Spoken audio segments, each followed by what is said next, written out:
TVT au cœur de l'information.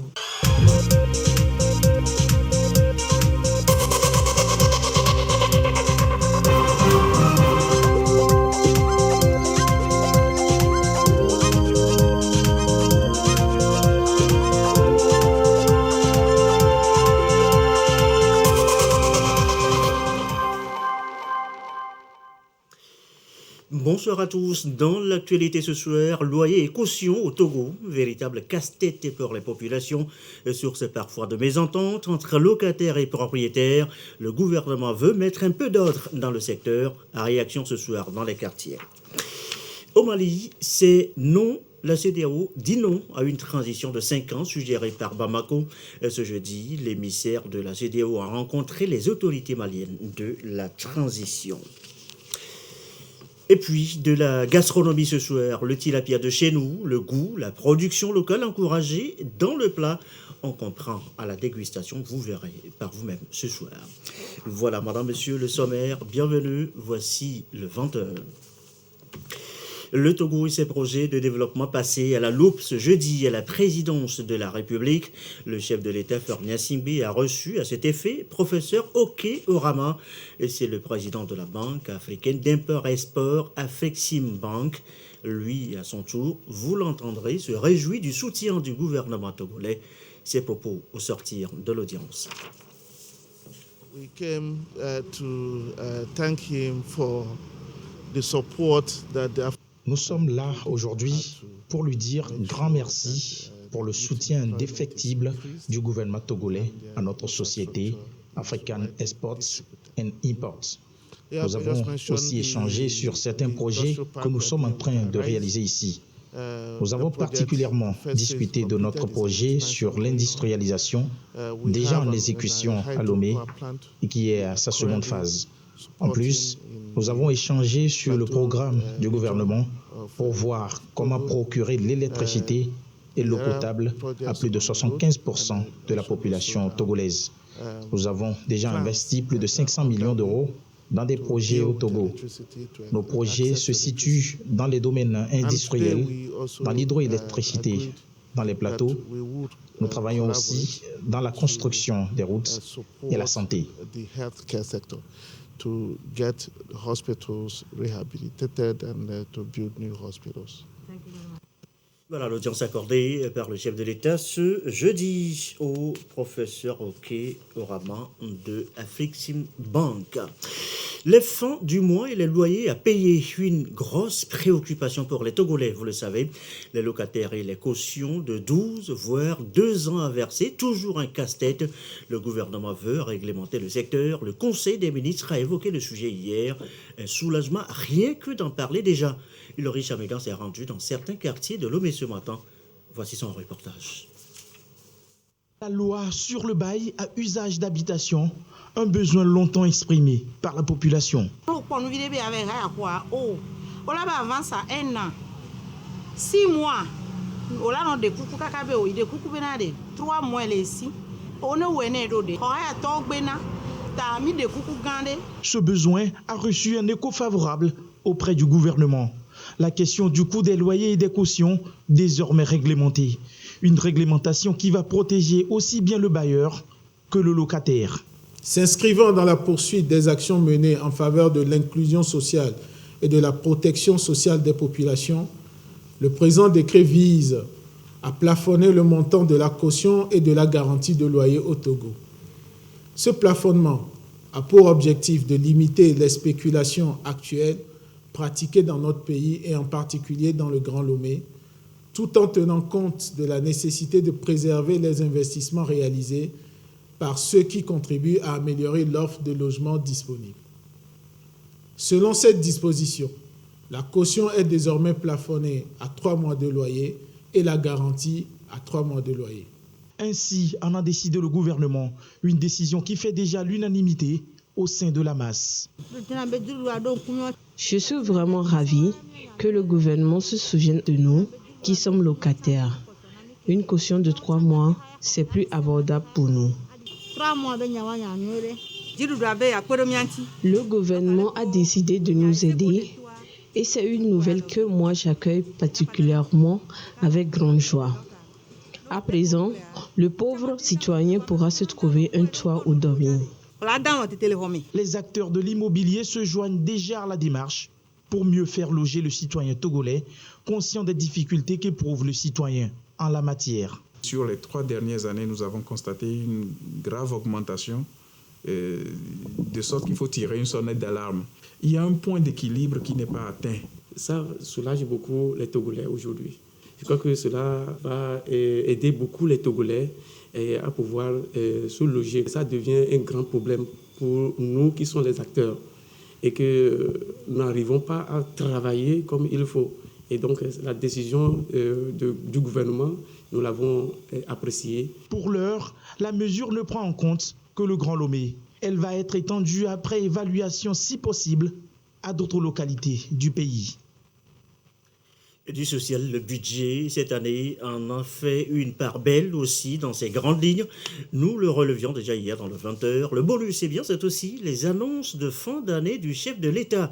Objectif, soutenir les effets de la vie chère. Le sujet revient dans cet entretien accordé à la télévision togolaise et par le ministre Sani Aya de l'économie et des finances. Un entretien conduit par Joseph Amégan. Je vous en propose un extrait. Bonjour, monsieur le ministre. Bonne année 2022 à vous. La trajectoire projette un taux de croissance réel en 2022 à 6,1% et à 7% d'ici à 2025. Comment le Togo compte-t-il réaliser cette croissance affichée, monsieur le ministre? Bonjour, monsieur Amégan. Bonne et heureuse année à vous. Merci et à tous vos collaborateurs. Merci beaucoup, et à tout le personnel de la TVT. Merci, monsieur le ministre. Il n'y a pas de remède miracle. Oui. La feuille de route est là. Avec ces différents projets et programmes et les réformes qui sont inscrits, bien sûr avec la mise en œuvre effective de ces projets, nous pensons que nous pouvons même faire plus que ce que nous avons prévu. Nous avons été assez prudents compte tenu du contexte marqué par la persistance de la pandémie Oui. et en même temps aussi la menace sécuritaire dans la sous-région. Nous avons été prudents dans nos prévisions, mais nous pensons d'ailleurs que nous pouvons, si le contexte est favorable, faire plus que ce qui est prévu. Vous avez la plateforme industrielle d'Adétukope, PIA, qui traduit vraiment cette volonté de mise en œuvre effective de la feuille de route. Et il y a beaucoup d'opérateurs qui ont déjà commencé à s'installer dans cette plateforme industrielle, ce parc industriel. Beaucoup d'industriels viennent et donc ça attire aussi les investisseurs avec le travail qui est fait au niveau du climat des affaires. Donc je pense que oui, nous pourrons atteindre ces objectifs et voir par la grâce de Dieu les dépasser. Le budget 2022 annonce la poursuite du mandat social du chef de l'État. Concrètement, qu'est-ce que la population doit-elle encore attendre du mandat social, monsieur le ministre? Le mandat social du chef de l'État, ce n'est pas de la théorie, c'est de la réalité. Il y a beaucoup de choses qui ont été faites. Nous ne communiquons pas peut-être beaucoup là-dessus pour atténuer l'effet de la crise sur le pouvoir d'achat des populations. Et ça tient à cœur au président de la République. Le bien-être des populations tient à cœur au président de la République. Vous savez qu'il y avait eu, lors de la crise, la gratuité, je rappelle, il y avait eu la gratuité des frais, des factures d'électricité et d'eau, en tout cas en ce qui concerne les tranches sociales, et les frais de branchement ont été réduits au niveau de l'eau de 75 000 à 25 000. Et ça s'est poursuivi d'ailleurs en 2021. Et donc c'est des actions qui se poursuivent. Il y a de soutien en termes de subventions aux populations vulnérables. Il y a eu des transferts monétaires qui ont été faits. Et récemment encore, ça s'est traduit, juste avant la rentrée, par aussi une mesure importante qui est certes circonstancielle pour soulager en tout cas les populations, les parents. Lors de la rentrée, le président de la République a décidé encore de poursuivre avec les mesures antérieures, notamment la prise en charge d'1 mois de facture d'électricité et de l'eau. Ensuite, il a décrété la gratuité des frais de scolarité dans le secondaire. Et ça, c'est quelque chose qui est plutôt permanent. Récemment encore, compte tenu du taux d'inflation qui est élevé, et je rappelle que ce n'est pas seulement pour notre pays, hein, c'est quelque chose qui est au niveau mondial, du fait du choc sur l'offre des biens et services et des confinements qui ont créé donc une certaine rareté, notamment pour les biens importés. Donc, il y a eu, disons, une inflation assez exceptionnelle que nous avons enregistrée, comme d'autres pays de la sous-région. Et le président de la République a pris une mesure pour soulager le quotidien de nos populations. Et cette mesure consiste à accorder 1 mois de salaire à titre d'avance sans intérêt, remboursable sur toute l'année, mensuellement sur toute l'année jusqu'à fin décembre, comme le président l'a dit. Et donc cette avance va être disponible aujourd'hui d'ailleurs. Les virements seront faits sur le compte de tous les salariés. Et nous avons engagé des discussions avec le secteur privé pour qu'il puisse soutenir cette action du gouvernement de sorte à ce que nos concitoyens qui sont aussi dans le secteur privé puissent également bénéficier de cette mesure. Et donc nous avons eu un écho favorable de la part de nos partenaires du secteur privé. Mais en même temps, le président de la République a indiqué dans son discours que les allocations de départ à la retraite seront payées ce mois de janvier et nous sommes à pied d'œuvre pour aussi le faire, de sorte à pouvoir soulager en tout cas le quotidien des retraités. Donc 3 mois pour les retraités, mais au-delà de ces 3 mois, conformément à son engagement lors de son discours à la nation en 2019, en décembre 2019, normalement c'est à partir du 1er janvier 2020, donc les retraités à partir du 1er janvier 2020. Mais le président de la République ne s'est pas arrêté là. Vous avez pu passer le communiqué du gouvernement à la télévision, à la radio, pour dire comme il est le père de famille et conformément à sa volonté de ne laisser aucun concitoyen à côté, aucune Togolaise à côté, il a décrété aussi que ceux qui sont partis à la retraite depuis la suspension de cette allocation de la mesure, depuis 2011 jusqu'en 2019, puissent bénéficier aussi de 2 mois de salaire, mais avec d'ailleurs, troisième chose très importante qui traduit le souci du président de la République, avec un minimum fixé à 350 000 pour ceux qui n'auraient pas atteint 350 000 quand on tient compte des 2 mois. Voilà un peu les mesures et le président de la République continue à réfléchir parce que c'est des mesures bien sûr importantes mais circonstancielles, mais il continue à réfléchir sur et le gouvernement travaillent sur les mesures beaucoup plus pérennes. Et parmi ces mesures, on peut citer le contrôle des prix. Parce que, vous savez, l'inflation a plusieurs sources.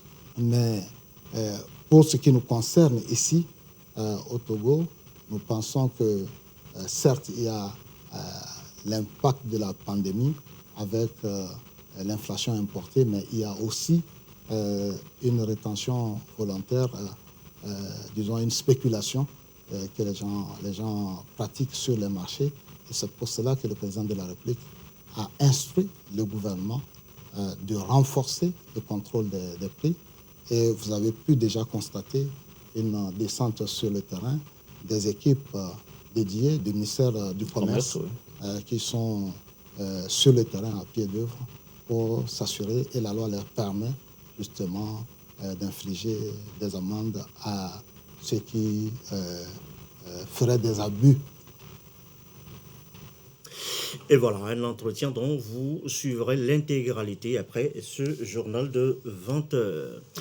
L'actualité à l'étranger, la Guinée-Conakry d'abord, avec cette autorisation désormais accordée à Alpha Condé. L'ex-président peut aller se faire soigner à l'étranger dans un pays de son choix. La junte pose juste une condition, son retour à Conakry après un mois. 5 ans de transition au Mali, et pour la CEDEAO, eh bien, c'est non.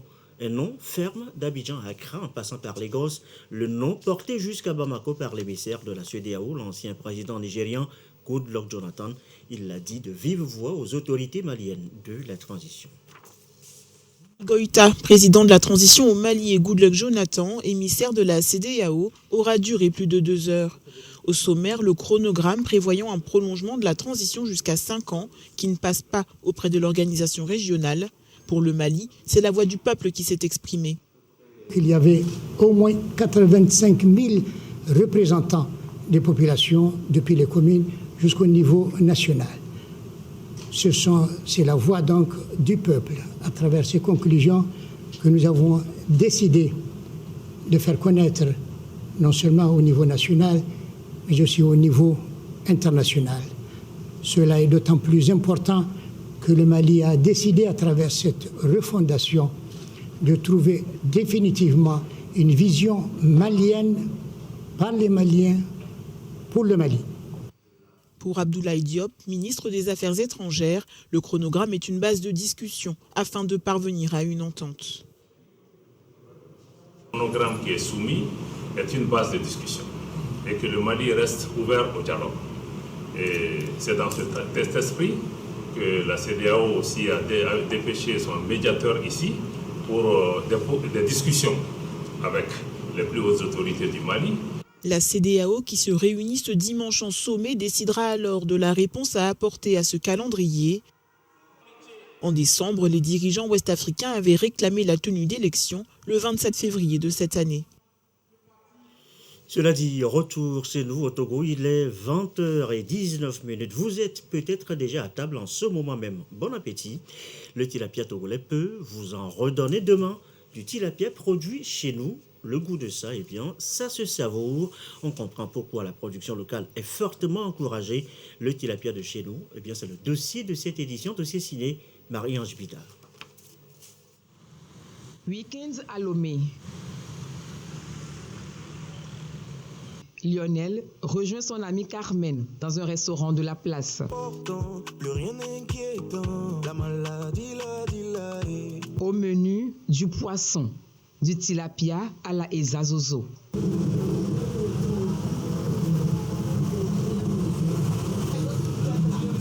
C'est une cuisine qui est très bien faite, donc raison pour laquelle je viens ici de temps en temps. Sinon c'est bien fait, c'est très délicieux. Et puis il accompagne ça avec des petits plats légers, akman, du frites et autres. À la base, je ne suis pas fan de poisson braisé. Mais avec ce plat, ça va, j'aime bien.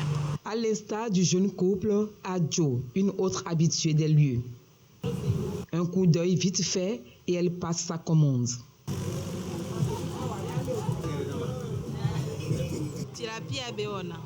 Il fait du tilapia. Comme pour toute chose, il faut essayer. Nous l'avons fait et apprécié. De temps en temps, nous venons en acheter. À table, Le grand appétit. Pendant ce temps, d'autres clients arrivent. Du tilapia braisé, il y en a pour toutes les bourses. Du tilapia braisé, Gilles en a fait son business, encore plus sa spécialité depuis quelques années. On a décidé de choisir un plat à valoriser. On était tombé en plein mois de consommation locale où on avait des producteurs locaux qui s'attaquaient à la production du tilapia. Donc ça m'a intéressé, j'ai voulu aussi me lancer sur cette filière-là et on a commencé petit à petit à produire du tilapia, à le braiser aussi. Sur le marché, la demande augmente. Lui parvient à satisfaire sa clientèle. Le Togo avait interdit l'importation de tilapia.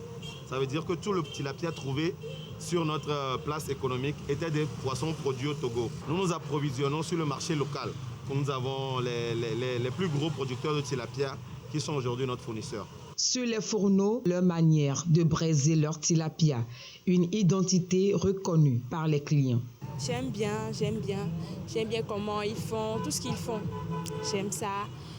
En fait, j'ai déjà acheté ailleurs, dans d'autres restaurants, mais ici, je vois une grande différence. Gilles, jeune entrepreneur, un de ces exemples qui valorise la production nationale.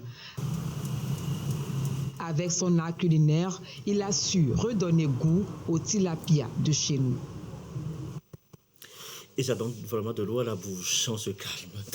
Allez, retour sur la conférence de presse hier, après Conseil des ministres. Divers sujets ont été évoqués.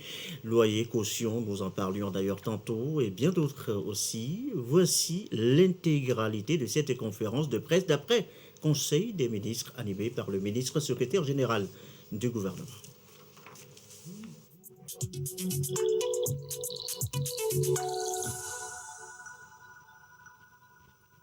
Bonjour, monsieur le ministre.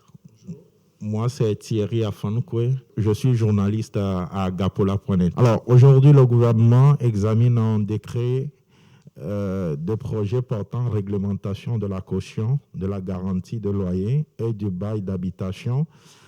Avant cet examen, est-ce qu'il y a une consultation peut-être au plan national sur la question dans notre pays? Merci beaucoup.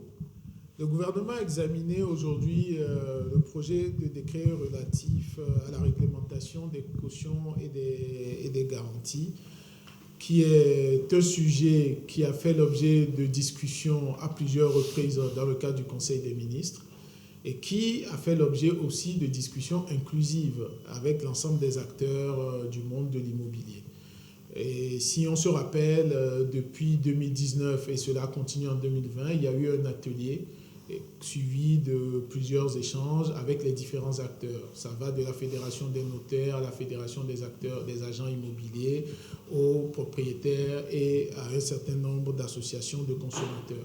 Donc ces ateliers ont permis de se rendre compte de la situation un peu compliquée des garanties et des cautions, et de partager la réalité qu'il fallait agir pour trouver des solutions pour que nos concitoyens puissent, dans la mesure du possible, accéder à un logement, notamment dans le Grand Lomé. Donc c'est dans cette continuité que le gouvernement a engagé des discussions en interne. C'est pour ça qu'il y a eu plusieurs lectures, pour permettre aussi que la discussion puisse se faire. C'est un sujet de société, et donc c'est un sujet qui suscite débat.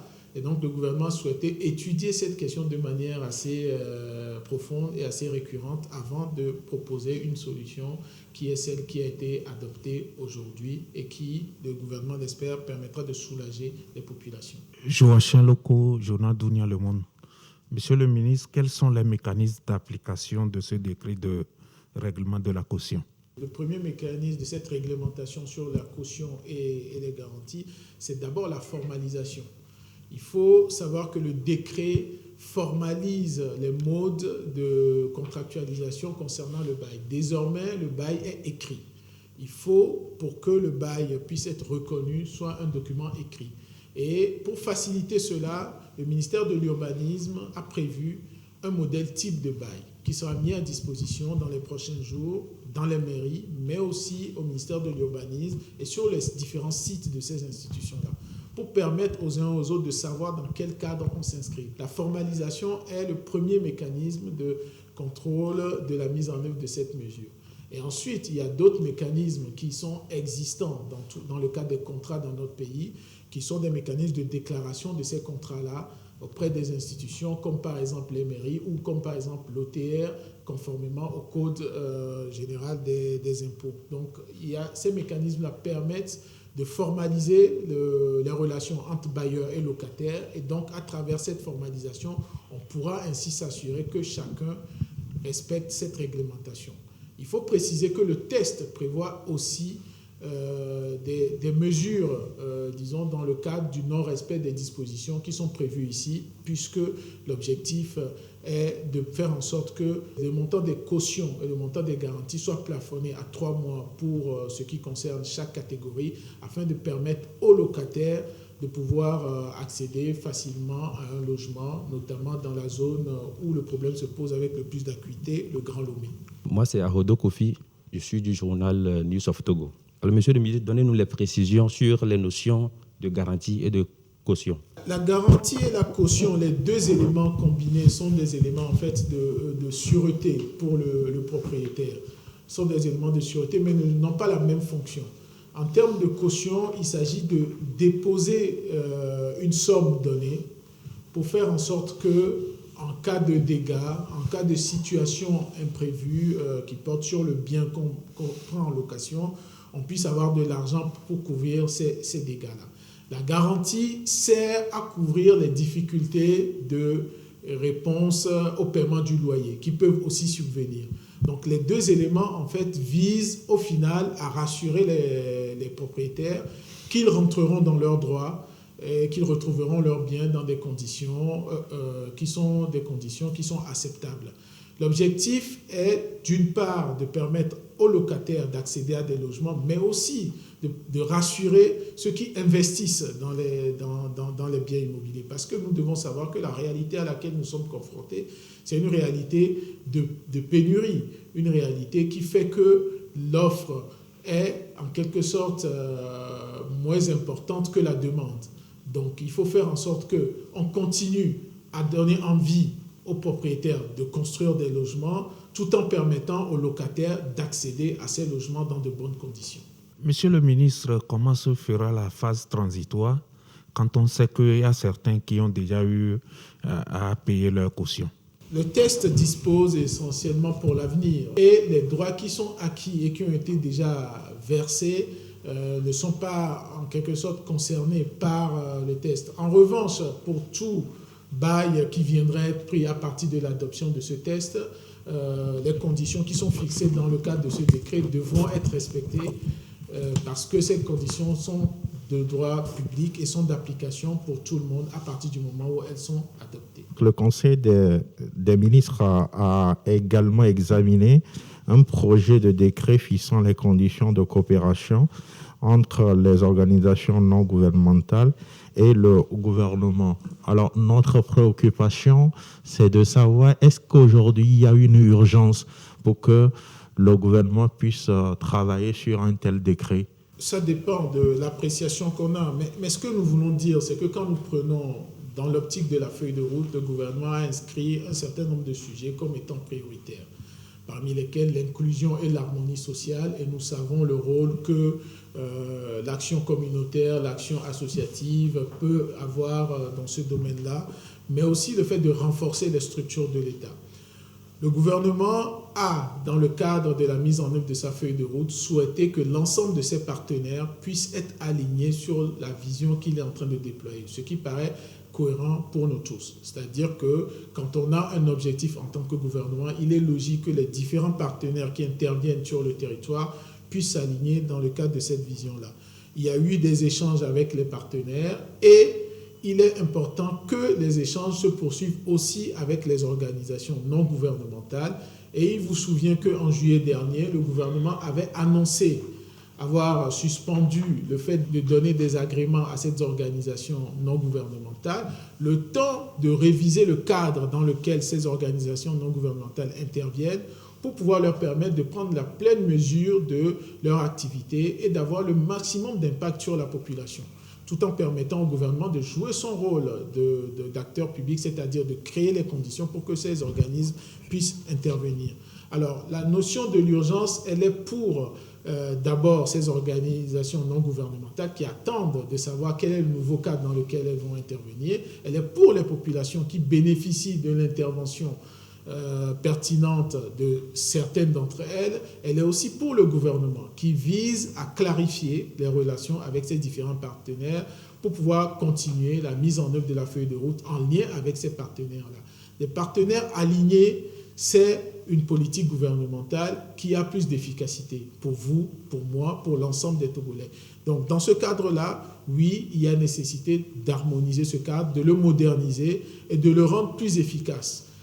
A fortiori, dans un contexte où nous devons faire face à toute une série de menaces, nous devons répondre au fait que, et c'est une réalité que nous devons partager, au fait qu'il y a une prolifération de ces organisations non gouvernementales qui, tout en demandant que l'État les accompagne, parfois avec des exonérations, ne répondent pas nécessairement sur le terrain. Donc il est nécessaire, en rationalisant et en organisant ce secteur, de pouvoir faire plus pour les organisations non gouvernementales qui, effectivement, sont capables de s'aligner, sont capables de délivrer l'impact pour les populations togolaises. Alors, avec cette révision en cours, ne s'achemine-t-on pas vers une restriction de l'espace d'exercice de ces différentes ONG qui exercent dans notre pays? Je préfère dire qu'il s'agit d'une mise en cohérence du cadre. Mais ceci étant dit, le fait de parler de restrictions, comme vous venez de le faire, n'est pas forcément à entendre au sens négatif. Ce que je veux dire par là, c'est qu'il faut organiser ce secteur aussi, comme d'autres secteurs sont organisés. Il faut l'organiser pour avoir le maximum d'impact dans leurs actions. Il est important pour le gouvernement et surtout pour les populations togolaises d'avoir des organisations non gouvernementales qui travaillent en lien avec la politique du gouvernement, qui travaillent en alignement avec la vision mise en place par le gouvernement, avec les priorités gouvernementales, pour que, quand le gouvernement décide de les appuyer, il sache qu'il les appuie pour l'impact sur les populations togolaises. Parce que quand on accorde des exonérations, au final, ce sont les Togolais qui renoncent à percevoir les recettes fiscales parce qu'on appuie telle ou telle organisation non gouvernementale. Il serait alors paradoxal que cette organisation non gouvernementale, tout en bénéficiant de ces avantages, n'agisse pas dans le sens de l'impact pour les populations. Ça permet aussi de contrôler ce que ces organisations non gouvernementales font. Si ces organisations non gouvernementales font ce qu'elles disent qu'elles vont faire, parfois on dit qu'on va faire 3 infrastructures sociales, mais en réalité, quand on finit par vérifier sur le terrain, ce n'est pas cela l'impact qui est là. Et malgré cela, on continue à bénéficier de l'appui du gouvernement. Je pense qu'il ne faut pas toujours voir la réglementation ou l'organisation des acteurs dans le domaine du développement comme une restriction, mais comme un moyen de faire en sorte qu'ils aient réellement l'impact qu'ils doivent avoir. Et ceci pour le bénéfice de tous, pour le bénéfice des populations togolaises. Et ça, c'est la responsabilité du gouvernement. Monsieur le ministre, quelles sont les conditions dans lesquelles une ONG peut perdre son titre? Je parlerai plutôt des conditions dans lesquelles une ONG va exercer son activité. Parce que l'enjeu, ce n'est pas de retirer les titres, mais plutôt de définir le cadre dans lequel les ONG doivent travailler. Et le test prévoit des conditions qui sont des conditions classiques. Quand on observe les tests sur les organisations non gouvernementales dans les pays voisins, au Sénégal, au Bénin, mais aussi dans les pays plus lointains, comme les pays d'Afrique de l'Est, comme l'Ouganda, le Rwanda ou d'autres pays comme ceux-là, il y a eu tout un travail d'études, de benchmark, d'études comparatives de ce qui se fait aussi dans les autres pays. Pourquoi? Parce que ce sont des structures qui parfois interviennent dans 2 pays voisins, mais les modes d'intervention et l'impact qu'ils ont ne sont pas les mêmes quand on va d'un pays à l'autre. Parce que la réglementation ne met pas en place un dispositif de contrôle suffisant. Alors, on a apprécié en regardant ce qui se fait ailleurs, mais aussi en voyant ce dont nous avons besoin. On demande à une ONG d'abord l'alignement, évidemment, sur la vision du gouvernement. Il faut que, dans le cadre de sa stratégie, Elle pose un certain nombre de principes qui soient alignés avec la vision du gouvernement, qui n'est pas quelque chose de grandiloquent. Quand on dit l'alignement avec la vision du gouvernement, quand on veut construire une salle de classe dans telle localité, il faut être certain que cela ne vient pas dans une localité où le gouvernement a lui-même prévu déjà 3 salles de classe au même endroit, par exemple. C'est un alignement important. Ensuite, il faut qu'on s'assure que cette ONG a pignon sur rue, qu'on sache où est son local, qu'on sache la trouver. Il faut qu'elle ait un local. Vous conviendrez avec moi que c'est important. Il faut qu'elle démontre sa capacité d'intervention. Parce qu'il y a des ONG qui peuvent être uniquement dans des bureaux, justement, mais qui n'ont aucune action concrète sur le terrain. Et quand on les retrouve en face des populations ou en face des bailleurs, parfois, c'est des photos de réalisation qui ne sont pas forcément celles sur lesquelles elles sont intervenues. Ensuite, il faut un organe de décision qui permette d'avoir une vraie gouvernance en tant qu'ONG. En tant que structure, il faut être gouverné de manière, j'allais dire, conforme à la réglementation. Il faut aussi avoir un plan d'action pluriannuel qui permette justement de dire, voilà, on a prévu faire telle action dans les prochaines années. Ensuite, avoir un programme d'investissement qui soit clair et qui soit connu de tous et déterminer aussi la provenance des différentes ressources et prouver que ces ressources-là sont majoritairement utilisées pour les actions sociales, les actions pour lesquelles on a été constitué. Par exemple, être capable de prouver que pas plus de 20% des ressources qu'on collecte ne sont utilisées pour le fonctionnement classique et pour caricaturer, pour des moyens très importants pour le président de l'ONG ou pour les responsables de ces ONG-là. Et aussi favoriser l'utilisation et la formation du personnel local qui permet à ces ONG-là de faire un transfert de compétences pour les acteurs locaux. Si c'est une ONG qui officie par exemple dans la réparation de forages, il serait normal qu'elle puisse former et avoir aussi du personnel local qui apprenne à faire ce travail-là pendant qu'elle est là pour que demain, les compatriotes tirent le maximum de profit de la présence de cette ONG qui, je le rappelle, intervient parce que le gouvernement la soutient.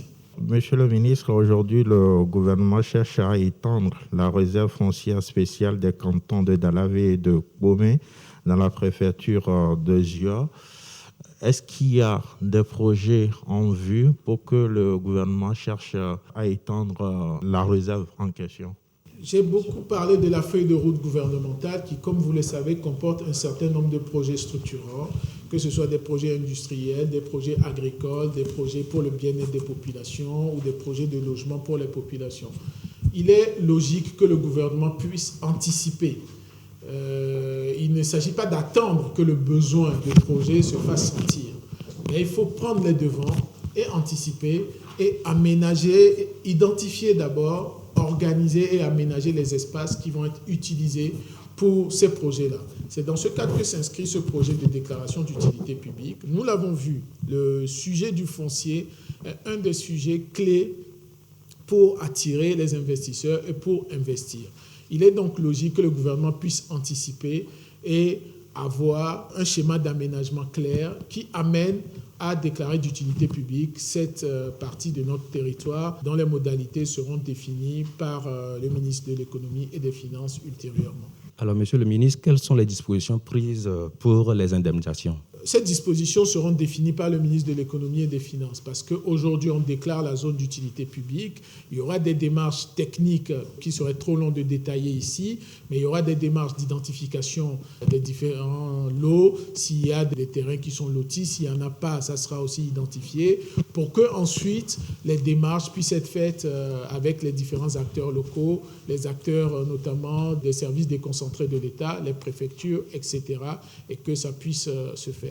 Qu'est-ce que vous faites pour sécuriser davantage nos frontières avec les pays où le terrorisme fait déjà ravage? Le chef de l'État a développé une vision très claire sur ce sujet. Dans le cadre des vœux qu'il a eu à présenter, il a développé une vision qui repose sur 2 piliers. Il y a le volet sécuritaire qui est un volet, mais il y a aussi le volet social, disant très bien la réalité qui est celle qu'il perçoit, qui est qu'en réalité, il ne faut pas laisser se créer les vulnérabilités qui seront le terreau pour les situations difficiles que nous voulons éviter. Et donc, c'est naturellement que l'action du gouvernement sera une action combinée permettant justement de répondre aux besoins qui sont ceux des populations, notamment en matière d'infrastructures sociales de base. C'est dans ce cadre qu'il a été mis en place le programme d'urgence pour la région des Savades pour pouvoir justement déployer de manière accélérée et ciblée les moyens pour mener les actions sociales, les moyens de renforcement de l'accès aux services sociaux de base pour l'ensemble de ces populations, comme cela se fait partout sur le territoire, parce qu'un des éléments clés de la feuille de route gouvernementale, c'est l'inclusion et l'harmonie sociale. Et c'est dans cet esprit que s'inscrivent toutes les activités qui sont menées en réponse aux menaces terroristes, comme d'autres pays de la région connaissent. Ceci en parfaite symbiose entre les forces de défense et de sécurité et les populations de notre pays.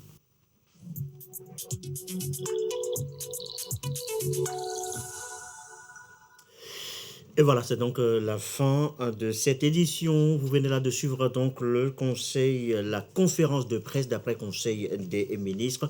Je rappelle que vous suivrez aussi après ce journal-là tout à l'heure l'intégralité de l'entretien sur le budget et les mesures sociales accordées à la télévision togolaise, entretien conduit par Joseph Amégan avec le ministre des Finances, de l'économie et des finances.